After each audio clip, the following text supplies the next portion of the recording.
N'ala Igbo, gịnị bụ nzu? Nke mbụ bụ na abịa na ihe gbasara nzu. Nzu bụ ihe eji mara ndị Igbo eji ekpe ile ọma. Nzu dị ka ọjị n'ala Igbo, nọ ihe dị asọ ka ọ. Nzu bụ otu ihe ndị Igbo ji ekpeta amara n'aka Chineke, ma ọ bụ ịyọta ndị nna nna anyị ayịyọ ka e nwee ike imere anyị ihe anyị na-ayọrọ ya.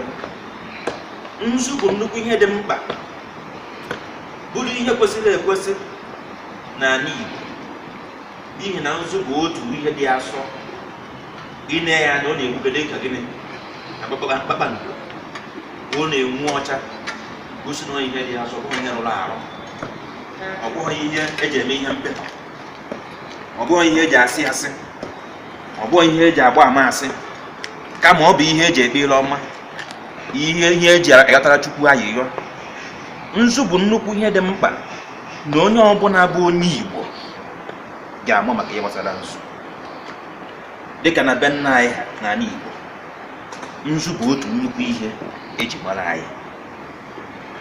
Na-atụfughị mgbe, aga m akọwa bụ n'oyibo a na-akpụ ya limestone, ụmụ ndị na-akpụ ya nzu odee dịka chalk.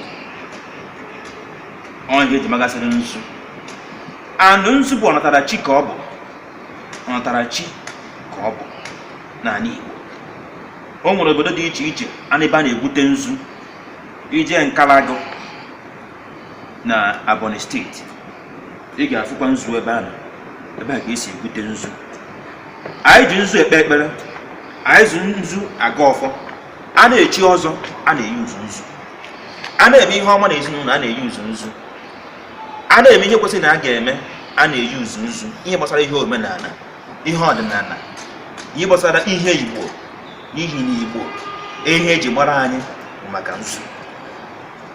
Unu bịara n'obi mmọnwa bụ Ezugbo, ana m akụziri unu nke taa, unu mara na nzu bụ ihe dị nnukwu mkpa n'ala Igbo. Daalụ.